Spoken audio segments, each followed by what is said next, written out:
चुनाव आयुक्तों की नियुक्ति को चुनौती देने वाली याचिका पर सुप्रीम कोर्ट में सुनवाई की। देखेंगे ईडी दफ्तर में लालू यादव से पूछताछ पर क्यों भड़के तेजस्वी। 9 महीने बाद कैसे हुई सुनीता विलियम्स की अंतरिक्ष से वापसी। जानेंगे संभल की जामा मस्जिद को लेकर क्यों छिड़ा नया विवाद। और बुलेटिन के आखिर में देखेंगे जाने माने कार्टूनिस्ट इरफान की किस खबर पर पड़ी तिरछी नजर। लेकिन दिन भर की तमाम बड़ी खबरों से पहले एक नजर आज की सुर्खियों पर। International social media Patel Prahlad भाई। मणिपुर में नहीं थम रही हिंसा। चुराचांदपुर में एक शख्स की गई जान। हमार जनजाति के जोमी झंडा उतारने पर बढ़ा विवाद। सुरक्षा बलों ने निकाला फ्लैग मार्च। झारखंड विधानसभा में बीजेपी विधायक के बयान पर बवाल। रणधीर सिंह ने सोरेन सरकार में मंत्री इरफान अंसारी को बताया बांग्लादेशी और रोहिंग्या मुसलमान। नई दिल्ली स्टेशन पर हुई भगदड़ की घटना पर बनी संसद की स्थायी समिति ने पेश की रिपोर्ट। भीड़ प्रबंधन पर विशेष ध्यान देने पर दिया जोर। कहा नई दिल्ली रेलवे स्टेशन की घटना से ले सबक। हरे निशान पर बंद हुआ शेयर बाजार। 147 अंकों की तेजी के साथ 75,449 पर बंद हुआ सेंसेक्स। वहीं 73 अंकों की उछाल के साथ 22,907 पर बंद हुआ निफ्टी। ये तो थी सुर्खियां। अब बात आज की सबसे बड़ी खबर की। नागपुर में हुई सांप्रदायिक हिंसा को लेकर बीजेपी बुरी तरह से घिरती दिखाई दे रही है। विपक्षी दल तो पहले से ही राज्य की बिगड़ती कानून व्यवस्था को लेकर फडणवीस सरकार पर हमलावर है, तो अब बीजेपी के सहयोगी दलों ने भी इसे लेकर सवाल खड़े कर दिए हैं। तो कैसे मुश्किल में घिरते दिखाई दे रहे हैं सीएम फडणवीस, देखिए इस रिपोर्ट में। नागपुर में मचे बवाल पर बीजेपी अलग थलग पड़ गई है। सहयोगियों ने भी उसका साथ छोड़ दिया है। ना तो संघ बीजेपी के साथ दिख रहा है और ना ही एनसीपी और जेडीयू जैसे सहयोगी दल।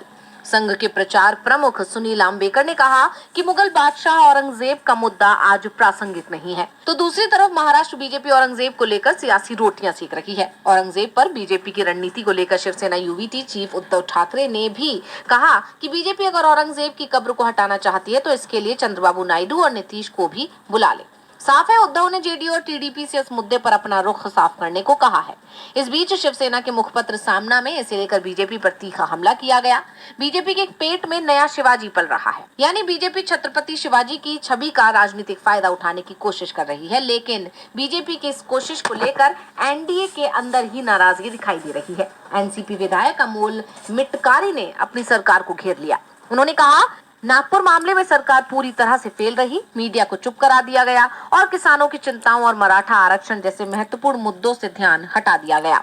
औरंगजेब बीजेपी विधायक टी राजा सिंह जो कब्र हटाने की बात कर रहे हैं, अगर हिम्मत है तो वो खुद अपने बेटे के साथ फावड़ा लेकर औरंगजेब की कब्र तोड़ने जाएं।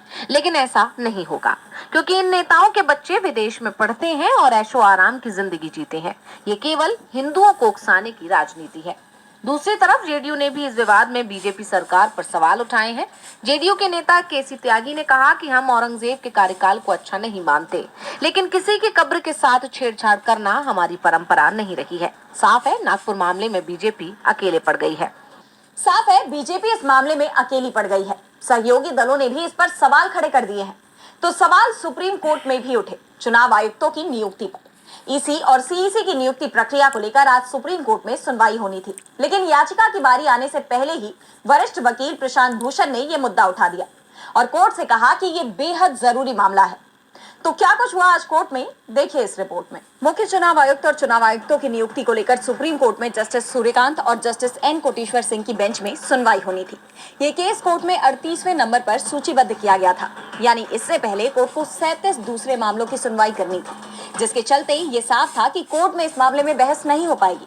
इसे लेकर याचिकाकर्ता NGO association for democratic reforms की तरफ से पेश वरिष्ठ वकील प्रशांत भूषण ने कोर्ट में दलील दी कि ये लोकतंत्र की जड़ से जुड़ा है। उन्होंने कहा कि इस मामले में कानूनी प्रश्न ये है कि क्या प्रधानमंत्री, विपक्ष के नेता और प्रधान न्यायाधीश की भागीदारी वाले पैनल के माध्यम से मुख्य चुनाव आयुक्त और चुनाव आयुक्तों की नियुक्ति को लेकर जो फैसला 2023 के संविधान पीठ ने दिया था उसका पालन होना चाहिए, या संविधान पीठ के फैसले को पलटते हुए सरकार ने जो कानून पास कराया जिसमें सीजेआई को पैनल से बाहर कर दिया गया उसका पालन किया जाना चाहिए। प्रशांत भूषण ने यह भी कहा कि मामला बेहद जरूरी है, इसलिए जल्दी सुनवाई हो और इसके लिए कम से कम 2-3 घंटे की दलीलें दी जा सके। प्रशांत भूषण की दलील सुनने के बाद जस्टिस सूर्यकांत ने कहा कि अदालत इन सभी दलीलों को समझती है, लेकिन हर दिन कई जरूरी मामले सूचीबद्ध होते हैं। पीठ ने कहा कि हम इसे 16 अप्रैल के लिए रखते हैं ताकि मामले की अंतिम सुनवाई हो सके। इस मामले में एडीआर ने अपनी याचिका में कहा है कि नए कानून के तहत मुख्य चुनाव आयुक्त और अन्य चुनाव आयुक्तों की नियुक्ति लोकतंत्र का मजाक है, क्योंकि इससे होने वाली नियुक्ति को निष्पक्ष नहीं माना जा सकता। आपको बता दें कि बीती 17 फरवरी को ही ज्ञानेश कुमार को देश का अगला मुख्य चुनाव आयुक्त नियुक्त किया गया है। नए कानून के तहत नियुक्त होने वाले ज्ञानेश कुमार पहले मुख्य चुनाव आयुक्त है। ज्ञानेश कुमार का कार्यकाल 26 जनवरी 2029 तक रहेगा। चुनाव आयुक्तों की नियुक्ति प्रक्रिया से लेकर चुनाव आयोग की निष्पक्षता पर विपक्ष लगातार सवाल उठा रहा है। सरकार पर संवैधानिक संस्थानों के दुरुपयोग के आरोप लग रहे हैं। इस बीच पटना के ईडी दफ्तर में आरजेडी सुप्रीमो लालू यादव से लैंड फॉर जॉब मामले में पूछताछ हुई, जिसके विरोध में आरजेडी समर्थकों ने ईडी और एनडीए सरकार के खिलाफ नारेबाजी की। तेजस्वी यादव ने तो साफ चेतावनी दे दी कि जितना तंग करोगे हम उतने मजबूत होंगे। तो क्या है पूरी खबर, देखिए इस रिपोर्ट में। लैंड फॉर जॉब मामले में आरजेडी सुप्रीमो और बिहार के पूर्व सीएम लालू प्रसाद यादव से पटना के ईडी दफ्तर में पूछताछ हुई। यह मामला 2004 से 2009 के दौरान लालू के रेल मंत्री रहते हुए रेलवे भर्ती में कथित गड़बड़ियों से जुड़ा हुआ है। सुबह 10 बजे ही लालू यादव अपनी बेटी मीसा भारती के साथ ईडी कार्यालय पहुंचे। इस दौरान कार्यालय के बाहर आरजेडी समर्थकों की भारी भीड़ जमा हो गई, जिन्होंने ईडी और सरकार के खिलाफ नारेबाजी की। समर्थकों का कहना था कि यह कार्रवाई राजनीति से प्रेरित है। बता दें कि ईडी का यह मामला सीबीआई द्वारा दर्ज एक एफआईआर से जुड़ा हुआ है, जिसमें आरोप है कि लालू के रेल मंत्री रहते हुए नौकरियों के बदले जमीनें ली गई थी। जांच एजेंसी का दावा है कि नौकरियों के बदले कई जमीनें लालू परिवार और उनके करीबियों के नाम ट्रांसफर की गई। इससे पहले 2024 में ईडी ने इस मामले में लालू यादव, राबड़ी देवी, तेज प्रताप, तेजस्वी यादव और अन्य के खिलाफ चार्जशीट दाखिल की थी।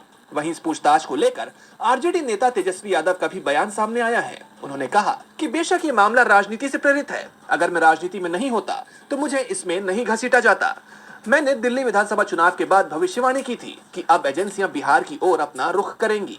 बता दें कि इससे एक दिन पहले यानी 18 मार्च को लालू यादव की पत्नी और पूर्व सीएम राबड़ी देवी और पूर्व मंत्री तेज प्रताप यादव से ईडी ने करीब 4 घंटे तक पूछताछ की थी। लालू यादव से ईडी की पूछताछ राजनीतिक हलकों में चर्चा का विषय बनी हुई है। तो चर्चाओं में सुनीता विलियम्स भी है। भारतीय मूल की अमेरिकी एस्ट्रोनॉट सुनीता विलियम्स की धरती पर वापसी किसी फिल्मी रोमांच से कम नहीं रही। 9 महीने 14 दिन बाद इनकी वापसी हुई, लेकिन ये सफर इतना आसान नहीं था। उनकी सुरक्षित वापसी को लेकर देश दुनिया में उत्साह की लहर दिखाई दे रही है। तो कैसी रही सुनीता विलियम्स की वापसी, जानने के लिए देखिए ये रिपोर्ट। 9 महीने अंतरिक्ष में बिताने के बाद नासा एस्ट्रोनॉट सुनीता विलियम्स और उनके साथी बुच विल्मोर की पृथ्वी पर सुरक्षित वापसी हो गई है। इसे एक बड़ी उपलब्धि के तौर पर देखा जा रहा है। इनके साथ क्रू 9 के 2 और एस्ट्रोनॉट अमेरिका के निक हेग और रूस के अलेक्जेंडर गोर्बुनोव भी हैं। उनका ड्रैगन स्पेसक्राफ्ट भारतीय समयानुसार 19 मार्च की सुबह 3:27 पर फ्लोरिडा के तट पर लैंड हुआ। और जैसा कि नासा ने पहले ही बताया था कि ड्रैगन कैप्सूल के अलग होने से लेकर समुद्र में लैंडिंग तक उनकी वापसी में करीब 17 घंटे लगेंगे, बिल्कुल वैसा ही हुआ। हालांकि इस दौरान एक ऐसा भी वक्त आया जब मिशन नियंत्रकों का अंतरिक्ष यात्रियों को वापस ला रहे क्रू ड्रैगन कैप्सूल से संपर्क टूट गया। 7 मिनट के ब्लैकआउट के बाद स्पेसक्राफ्ट से संपर्क दोबारा बहाल हुआ। लेकिन ये वक्त किसी भी स्पेसक्राफ्ट के पृथ्वी के वायुमंडल में प्रवेश के लिए बहुत निर्णायक होता है। इस दौरान तापमान सामान्य से बहुत ज्यादा होने के कारण स्पेसक्राफ्ट के क्रैश होने की संभावना बढ़ जाती है। 2003 में जब कल्पना चावला अंतरिक्ष से लौट रही थी, तब भी कुछ ऐसा ही हुआ था और उनका यान क्रैश हो गया था। और ये ब्लैकआउट हर अंतरिक्ष यान के साथ होना तय है, क्योंकि जैसे ही अंतरिक्ष यान पृथ्वी के घने वायुमंडल में प्रवेश करता है, उस पर भारी दबाव और घर्षण पैदा होता है, जिससे विमान का बाहरी हिस्सा करीब 1926 डिग्री सेल्सियस तक गर्म हो जाता है। गर्मी के कारण कैप्सूल के बाहर प्लाज्मा बन जाता है, जिससे 10 मिनट तक संचार बाधित हो सकता है। इसके लिए इस मिशन में तैनात सभी यात्री पहले से ही तैयार थे। इस चुनौती को पार करते हुए स्पेसक्राफ्ट ने सफलतापूर्वक समुद्र में लैंडिंग की और जैसे ही ड्रैगन कैप्सूल लैंड हुआ, रिकवरी टीम यान को बाहर निकालने पहुंची। उस दौरान डॉल्फिन्स का झुंड कैप्सूल के चारों ओर तैरता नजर आया। इस मंजर ने सबका दिल जीत लिया, मानो वो भी इनके स्वागत में पहुंचे हों।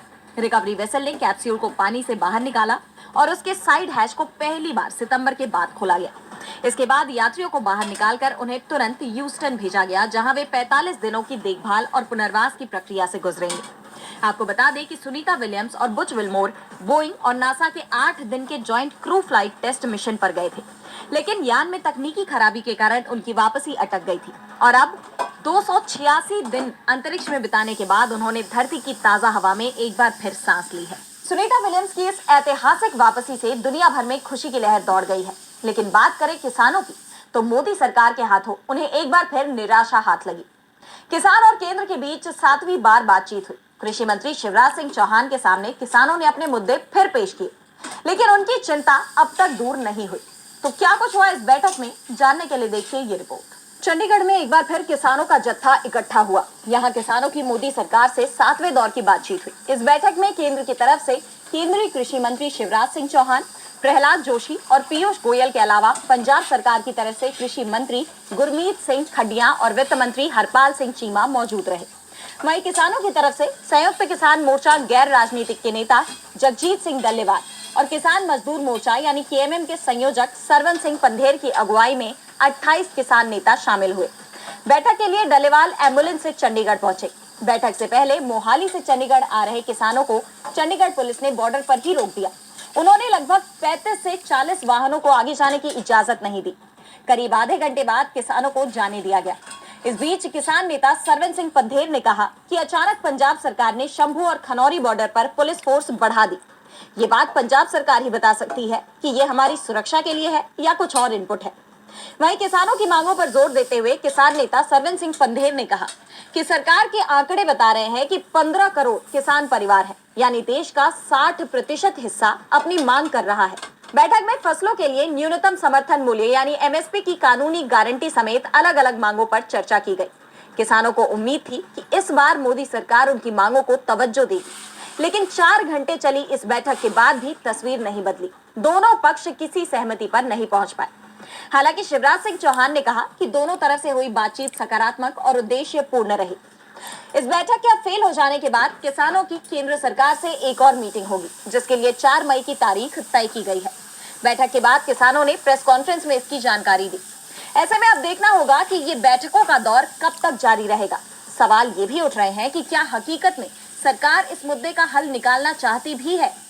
किसानों की केंद्र के साथ एक के बाद एक कई बैठकें हुई, लेकिन नतीजा एक भी नहीं। अब अगली बैठक को लेकर किसान क्या रुख अपनाते हैं, ये तो फिलहाल तय नहीं है, लेकिन सुप्रीम कोर्ट का रुख जरूर सख्त नजर आ रहा है। कोर्ट ने मोदी सरकार को साफ कह दिया कि हमें स्पष्ट जवाब चाहिए, वो भी 5 हफ्तों में। अरुणाचल प्रदेश के मुख्यमंत्री पर लगे आरोपों के मामले पर सुनवाई करते हुए कोर्ट ने केंद्र सरकार को यह आदेश दिया है। तो आखिर क्या है पूरा मामला और क्यों सख्त हुआ सुप्रीम कोर्ट, जानने के लिए देखिए ये रिपोर्ट। सुप्रीम कोर्ट ने अरुणाचल प्रदेश के मुख्यमंत्री प्रेमा खांडू के खिलाफ दायर याचिका पर गृह मंत्रालय और वित्त मंत्रालय को जवाब दाखिल करने का निर्देश दिया है। याचिका में आरोप लगाया गया है कि मुख्यमंत्री ने अपने रिश्तेदारों की कंपनियों को सरकारी ठेके दिए और इस मामले में एसआईटी जांच की मांग की गई है। उसी मामले में सुनवाई करते हुए CJI Sanjeev Khanna, justice PV Sanjay Kumar और जस्टिस केवी विश्वनाथन की खंडपीठ ने केंद्रीय वित्त मंत्रालय और केंद्रीय गृह मंत्रालय को स्पष्टीकरण देने को कहा। पीठ ने कहा कि हम वित्त मंत्रालय और गृह मंत्रालय की रिपोर्ट चाहते हैं। सीएजी रिपोर्ट ना तो यहाँ है और ना ही वहाँ। हमारे पास स्पष्ट जवाब होना चाहिए कि वे कौन से पक्ष हैं जिन्हें ठेका दिया गया है और प्रक्रिया क्या है। अगर निविदाएं नहीं मंगाई गई तो ये बताया जाना चाहिए। दोनों मंत्रालयों को स्पष्ट रूप से सामने आना चाहिए। हमें ये भी देखना होगा कि इसके पीछे कौन लोग हैं। कोर्ट ने सख्त लहजे में कहा कि इस मुद्दे पर गंभीर विचार किया जाना जरूरी है। इसके साथ ही कोर्ट ने अरुणाचल प्रदेश सरकार को हलफनामा दाखिल करने का आदेश दिया, जिसमें सभी ठेकों की जानकारी देनी होगी। केंद्र सरकार को भी 5 हफ्तों में जवाब दाखिल करने का निर्देश दिया गया। वहीं सीएजी से 20 मार्च को जारी निर्देशों के आधार पर अंतिम रिपोर्ट प्रस्तुत करने को कहा गया है। मामले की अगली सुनवाई अब 21 जुलाई के सप्ताह में होगी। ऐसे में देखना होगा कि अगली सुनवाई से पहले रिपोर्ट पेश होती है या नहीं, या फिर अपने सीएम को बचाने के लिए बीजेपी कोई नई तिकड़म लगाएगी। केंद्र सरकार एक बार फिर सुप्रीम कोर्ट के निशाने पर आ गई है। कोर्ट ने सख्ती से जवाब मांग लिया। इस बीच संभल की जामा मस्जिद को लेकर नया विवाद खड़ा होने की आशंका नजर आ रही है। खबर आ रही है कि मस्जिद की रंगाई पुताई को लेकर जो विवाद चल रहा था, उसमें अब हिंदू समुदाय की मांग के आगे प्रशासन झुक गया है। तो आखिर क्या है पूरा मामला, जानने के लिए देखिए ये रिपोर्ट। संभल की जामा मस्जिद की रंगाई पुताई को लेकर अब नया विवाद खड़ा हो सकता है, क्योंकि इसमें मुस्लिम समुदाय की मांग को दरकिनार कर दिया गया है। क्योंकि रंगाई पुताई के बाद जो तस्वीरें सामने आई है, उसमें देखा जा सकता है कि कारीगरों ने सुनहरे रंग के ऊपर सफेद रंग की पुताई कर दी। दरअसल ईद को लेकर हाईकोर्ट के आदेश पर संभल की जामा मस्जिद के रंग रोगन का काम कराया जा रहा है। इसके लिए एएसआई ने दिल्ली के 15 मजदूरों को रंगाई पुताई के काम पर लगाया है। पुताई के दौरान देखा गया कि कारीगरों ने मस्जिद के गुंबद पर बनी सुनहरे रंग की पट्टियों पर सफेद रंग चढ़ा दिया, जिसकी तस्वीरें भी सोशल मीडिया पर वायरल हो गई। इसके बाद से माहौल के बिगड़ने की चर्चा ने जोर पकड़ लिया है। बता दें कि 15 मार्च को जामा मस्जिद के रंग रोगन को लेकर कलर का विवाद शुरू हुआ था। नाथ संप्रदाय के एक महंत ने मस्जिद को भगवा रंग से रंगने की मांग की, जबकि मस्जिद कमेटी की वकील ने कहा कि रंगाई पुताई के लिए पहले की तरह हरा, सफेद और गोल्डन रंग का ही इस्तेमाल होगा। इस पर बाल योगी दीनानाथ ने दावा किया कि ये सरकारी बिल्डिंग है, किसी व्यक्ति विशेष या मुस्लिम समाज की बिल्डिंग नहीं। हमारी सरकार, कोर्ट और जिला प्रशासन से मांग है कि अगर रंगाई पुताई का काम मुस्लिमों के हिसाब से हो रहा है तो हिंदुओं के हिसाब से भी होना चाहिए। सरकार से मांग है कि मस्जिद को सिर्फ सफेद रंग का रखा जाए। ये ना तो मुसलमानों का रंग होगा और ना ही हिंदुओं का। इसके बाद मस्जिद की जो तस्वीरें सामने आई उसमें साफ दिख रहा है कि हिंदू समुदाय की मांग को तवज्जो दी गई है, जिसके बाद से जानकार दावा कर रहे हैं कि अब संभल में नया विवाद खड़ा हो सकता है। हालांकि शाही जामा मस्जिद के एडवोकेट सदर जफर अली ने कहा कि हम और एएसआई मिलकर इस काम को अंजाम दे रहे हैं। एएसआई ने कहा कि हमारी सारी बिल्डिंग सफेद होती है तो उसमें सफेद रंग ही किया गया है, हमने उसमें कोई विरोध नहीं किया। और अब बुलेटिन के आखिर में देखेंगे जाने माने कार्टूनिस्ट इरफान की किस खबर पर पड़ी तिरछी नजर।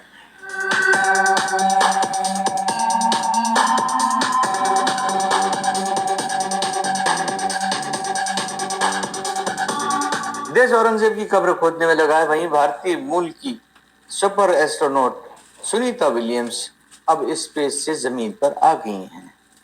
हालांकि कहा तो उन्हें भारतीय जाता है, मगर उनके लौटने को लेकर के सरकार ने क्या कभी कोई जानकारी दी, मुझे शायद याद नहीं है। फिलहाल तो सुपर एक्स के